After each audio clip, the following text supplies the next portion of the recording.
You're listening to an Airwave Media Podcast. The regular season is heating up. New stars are emerging, and that means more opportunities to win up to 25 times your cash on Prize Picks, the most exciting way to play daily fantasy sports. Just select two or more players, pick more or less on their projection on a wide variety of stats, and place your entry. It's that easy. Let it fly to turn $10 into $250 with just a few taps. Easy gameplay, quick withdrawals, and injury insurance on your picks are what make Prize Picks the #1 daily fantasy sports app. Watch your favorite players and get paid doing it this basketball season. See your entries make progress during the game or make new entries for the second half and the fourth quarter. 3-pointers, assists, rebounds, and everything in between are yours for the taking. Join the Prize Picks community of more than 7 million players who have already signed up. Right now, Prize Picks will match your first deposit of up to $100. Just download the Prize Picks app and use code GET100. That's code GET100 on Prize Picks for a first deposit match of up to $100. Prize Picks. Pick more, pick less. It's that easy. It's a long way to Tipperary. It's a long way to go. It's a long way to Tipperary. To the sweetest girl I know. Hello everyone, and welcome to History of the Great War, episode 91. This week, a big thank you goes out to Ronald for his generous donation, and to Fred, Hank, and Kevin for choosing to support the podcast on Patreon, where they now get access to special Patreon-only episodes. You too can get access to these episodes over at patreon.com/History of the Great War. Also, if you head over there right now, there's a post where I'm soliciting questions for a special episode 100 question extravaganza. So head on over and get a sneak peek at those questions and add your own. Last episode, we talked about the British plan for the coming attack, and a big piece of that plan revolved around the guns. Now, I'm not referring to wimpy rifles or tiny pistols or even machine guns. I mean the real guns that ruled the First World War battlefield, the artillery. That's pretty much all we're going to talk about today. The Battle of the Somme was preceded by a full week of artillery fire, constantly raining down shells on the German lines. What were they hoping to do with this fire? How were they planning to do it? These are the type of questions that we will answer over the next several minutes before we dive into how the bombardment actually went after it got going. For both the British and the Germans, the last week of June would be a very long one, although for different reasons. And the results of this week are critical to understand before we look into what happened when the infantry went forward on July the 1st. We start with the numbers. The British and French would have under their command a total of just about 3,000 guns. This meant that for the British, they had a gun for every 20 yards of front, and a heavy howitzer for every 58 yards. Second Lieutenant Cleve of the Royal Garrison Artillery would speak about how the British got to some of these numbers, how they built up this number of guns. Quote, "They were improvised howitzers because they were old 6-inch Mark I's, cut in half, and the front half was thrown away. The rest was bored out to 8-inch with rifling, and they were given modern breech mechanisms. They were mounted on enormous commercial tractor wheels, and they were the only thing available. They were monstrous things and extremely heavy, but the machinery of the guns was very simple, and that's why they did so extremely well, and didn't give nearly as much trouble as some of the more complicated guns that came to appear later on. One was the very first one to be made, and it was marked 8-inch howitzer Mark I, No. 1. So we called that gun the original, and it was marvelously accurate." End quote. I think this quote, I actually quite like it, because it shows how held together by duct tape and baling wire the British Army was at this point. Sure, they had a lot of shells, but they were bringing forward almost 3 million of them, and they had to find something to shoot them with. Even if they were going to, have to reuse guns and change them all up and everything. Although it is really cool, it shows great ingenuity that they took those 6-inch Mark I's and turned them into 8-inch howitzers, and they actually ended up pretty good. The men manning the artillery were very green. For example, a good portion of the artillery of the 34th Division had a grand total of 3 days of practice with their guns in England before heading to France, where they did not have much more time than that before the coming attack. This lack of training and supply difficulties, which we will discuss near the end of this episode, would cause serious problems that would not be readily apparent until after the fact. One more bit, and this probably kills all the hype for what I'm about to talk about a bit, but the artillery on the Somme, while huge in comparison to 1914, was minuscule when compared to the largest bombardments later in the war.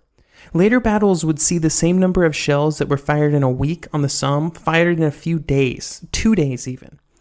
That's just something to keep in mind when we consider the results of the bombardment. Sure, it was bigger than anything before, but it readily became apparent that it was not yet big enough. The initial plan was for the artillery to fire for several days, 5 days initially, and they were planning to use a good portion of those 3 million shells during this effort. The field guns had taken up positions 1,000 yards behind the front, and the heavy guns were dispersed behind. The plan was for the light guns to focus on cutting the wire. 1,000 guns in total were dedicated to this task, and 1 million out of the planned 1.6 million shells for their preparation bombardment were at their disposal. Even with this amount of focus, some of the commanders at the front were concerned that it would not be enough. Cutting the wire was absolutely critical, and in reality, as they would soon learn, nothing else really mattered. While the field guns were focusing on the wire, the larger guns would focus on hitting the trenches, strong points, and counter battery fire.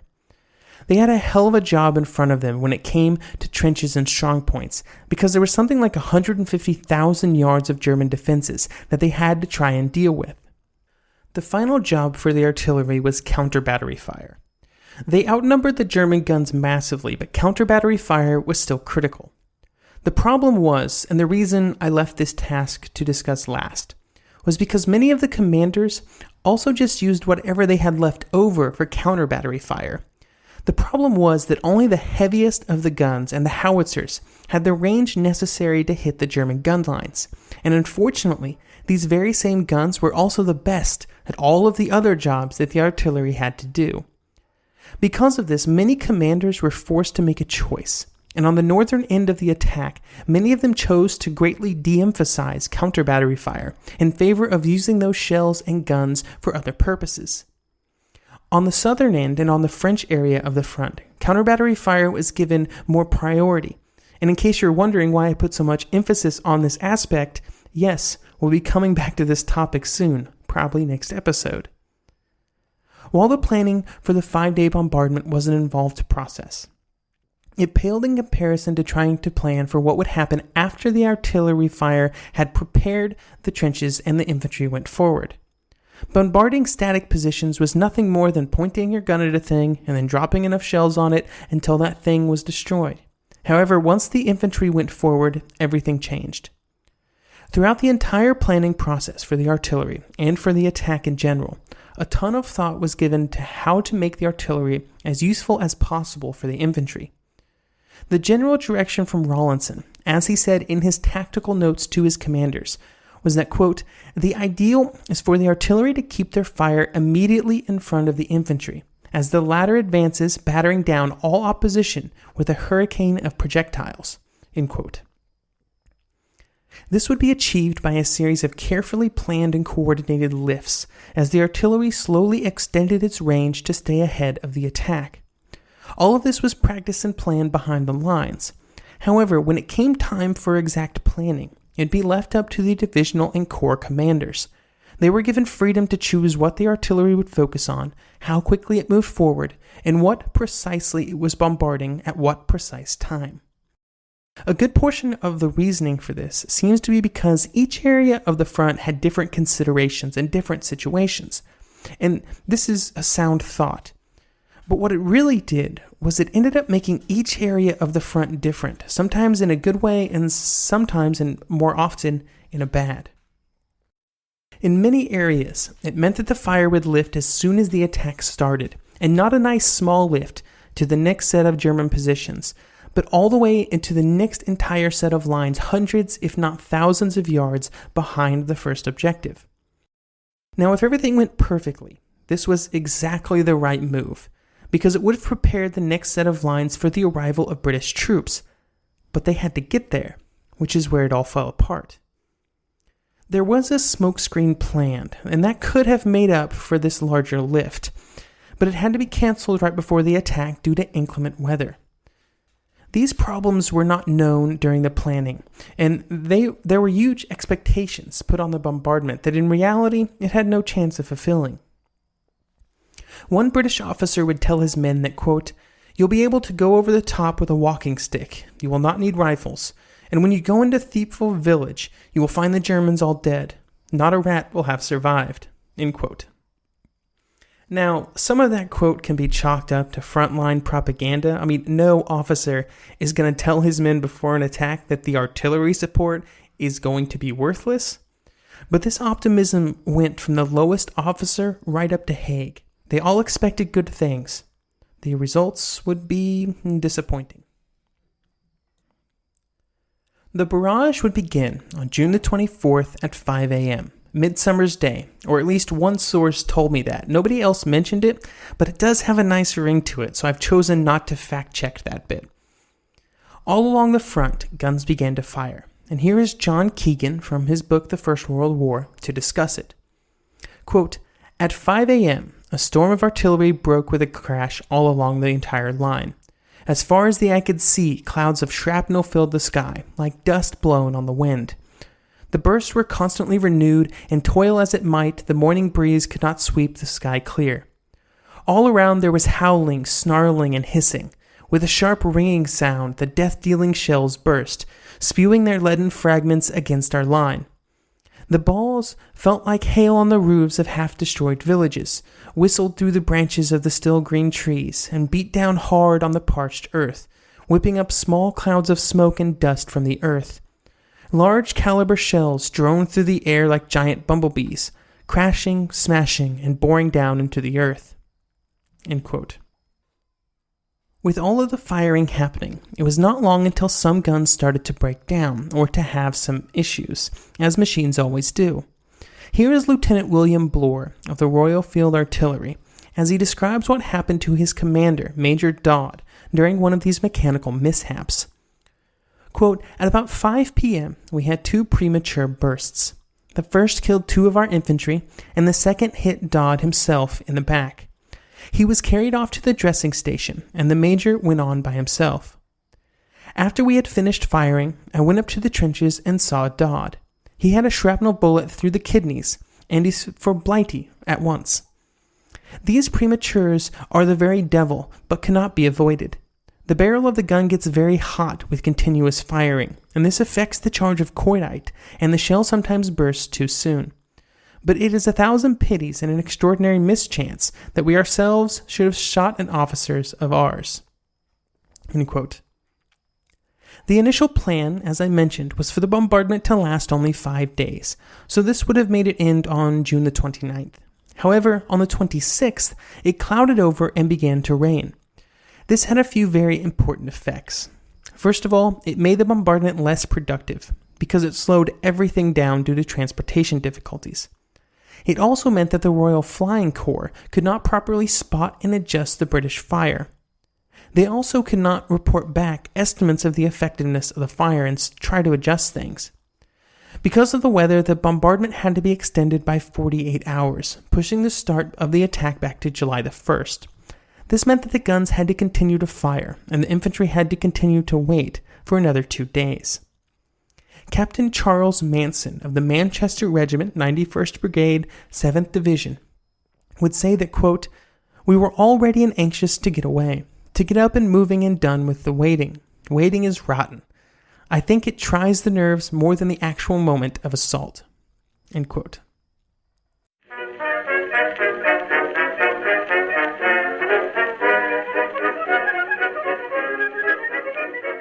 The one truth about human history is that change is inevitable. But the one thing that has never changed is that humans need food to survive. There are many ways to get that food, but one of the easiest ones is Factor. Factor delivers ready-to-eat meals right to your door. All you have to do is heat them up and dig in. In 2 minutes, you can be eating tasty keto or vegan options, or any of their 35 options that they have available every week. So you can choose maybe the cheesy garden herb chicken, maybe the Santa Fe green chili beef skillet, or perhaps the Caribbean spiced tofu. It is all delicious, and if you have a bit of a sweet tooth, Factor still has you covered with a wide range of snack and smoothie options. chocolate mocha cheesecake, snickerdoodle macaroons. Any of that sound good? And don't worry, even the tasty stuff is dietitian approved. Head over to factormeals.com/GW50 and use code GW50 to get 50% off. That's code GW50 at factormeals.com/GW50 to get 50% off. Get cash for clothes at Plato's Closet in North Charleston and West Ashley. It's so easy. Recycle, earn cash, repeat. We pay cash on the spot for your trendy, gently used clothing, shoes, and accessories. At Plato's Closet, we buy all seasons, all day, every day. It's time to clean out your closet and cash in. Bring in your denim, graphic tees, athletic wear, shoes, handbags, and more. Sell your styles to Plato's Closet for cash. Then, do it again. Plato's Closet, located in West Ashley on Sam Rittenberg Boulevard and North Charleston on Rivers Avenue.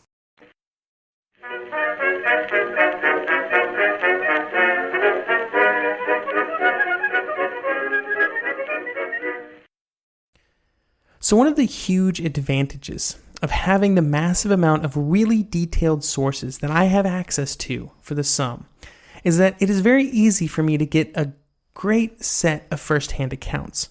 This is not always possible for me, simply because I don't have the research time available, stupid real jobs, and stuff like that. However, with so many books just sort of overflowing off of my Amazon wish list, I'm able to get a good list of first-hand accounts, and for a few times through these Somme episodes, I'm just going to go through a bunch of the really good quotes from the various men who are at the front, and this just so happens to be the first of these opportunities. The artillery bombardment occupies a large piece in the British accounts of the battle. For the artillery, it was because this was their moment to shine and their most important time in the battle. And for the infantry, well, they were just sort of hanging around and waiting. This gave both of these groups an incentive to write about their experiences, one out of boredom and one out of importance. For the artillery, they felt like they were finally getting down to business. Here's Lieutenant Kenneth Page of the Royal Field Artillery. Quote, I was in charge of a section of 18-pounders battery, and we were given the job of cutting lanes through the German wire. It wasn't an easy thing to do. You had to do it very slowly and very deliberately. The experts, the 18-pound battery commanders, were quite good at cutting wire, but it did need very careful laying, because guns were rather inaccurate things in those days, and it wasn't easy to go plugging one gun into the same hole every time, however accurately you laid it. With the inaccuracies of ammunition and fuses, and even the guns themselves, you would get unavoidable errors. End quote. In the line, the first feeling that most men had was simply awe. As Private Albert Atkins of the 56th Division explains, while explaining sort of what it would be like to be hit by this artillery. Quote, imagine yourself, standing in a trench with water well over your knees, crouching against the side of a muddy trench, while thousands of unseen shells come shrieking and whining overhead, most of them dropping with a crash on the parapet, followed by a terrific explosion which temporarily blinds, deafens, and strikes one dumb. Even if you are lucky enough to miss being hit by one of the thousands of pieces of red-hot shrapnel, the concussion is sufficient to knock you over. Imagine yourself being slowly buried by the displaced earth which falls down on you like rain, and half drowned by the water in the trench. And while in this predicament, the shells continue to rush over. However, as the bombardment continued, the first feelings of boredom seemed to have started to set in. As Private Ralph Miller of the 48th Division describes, quote, we got so fed up, to the point that we thought the quicker the bloody whistles go for us to go over, the better. We always said to one another, well, it's a 2-to-1 chance that we either get bowled over or get wounded and go home. One of the two, that's all we used to bother. We got so browned off with the waiting, the weather, you can't really explain what it was like, doing your bit and hoping for the best. End quote. As the waiting continued, other feelings began to creep in. The weight of what was about to happen, as a signaller for the artillery describes when talking about the infantry surrounding him in the front line. Quote, some were writing letters, perhaps their last home. Others were conversing in subdued tones. Some were making a brave attempt at ribaldry. The anxiety, though brave attempts were made to hide it, was clearly discernible on the faces of those seated in silent contemplation of tomorrow, and the pathos of it all overwhelmed me, and I found it hard to disguise my emotions." End quote. Some men tried to keep spirits up, both for themselves and for the men around them, as Private James Tainsley of the 23rd Division did. Quote, "We knew that while a lot of us would be casualties on the morrow, we knew what was going to happen, and it was interesting to see the different responses of the different soldiers. One man would go away on his own, communicate with himself somewhere, and he seemed rather moody. I tried to cheer him up. Others again, they put on a form of jollification.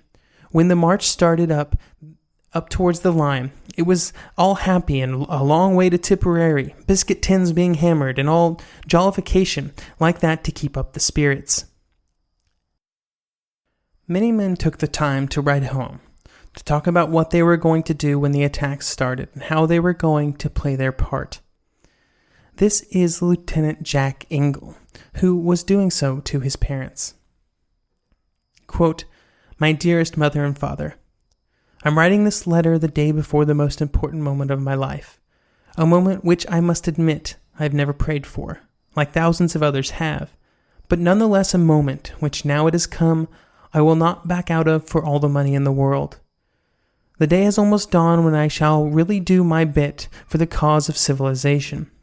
Tomorrow morning I shall take my men who I have got to love and who I think have got to love me, over the top to do our bit, in which the London Territorials have taken part as a whole unit." End quote. Lieutenant Ingle would be killed in action on July the 1st. For others, well, here's Charles May of the 7th Division. Quote, "The thought that we may be cut off from one another, which is so terrible, and that our babe may grow up without my knowing her, and without her knowing me, it is difficult to face. And I know your life without me would be a dull blank, yet you must never let it be wholly so. For to you will be left the greatest charge in all the world, the upbringing of our baby. God bless that child, she is the hope of life to me. It may well be that you will only have to read these lines as one of passing interest. On the other hand, they may be the last message I send to you. If they are, know that through all your life that I loved you, and the baby with all my heart and soul, that you two sweet things were just all the world to me. I pray to God I may do my duty, for I know whatever that may entail, you would not have it otherwise." End quote. Unfortunately, Charles May would be killed on the 1st of July. For the Germans, on the receiving end of the bombardment, their accounts are different. This is from Lieutenant Castle of the 26th Reserve Division. Quote, "We were tired and slept as much as one could. The noise of the bombardment was too monotonous, and so prevented sleep for overtired people. There was only one harassing question. Could one rely on the sentries? They stood on the top of the steps of the dugout, and had to watch lest the fire was changed to the rear, and had to look in quieter moments across the ramparts, whether the enemy was coming across. Day long, night long, and not all men are heroes. So from time to time one had to go up to see whether the sentries did their duty. After 5 or 6 days, it seemed like becoming a permanent state of affairs. Won't the scoundrels ever come to the end of this terrible game of waiting? No, they do not."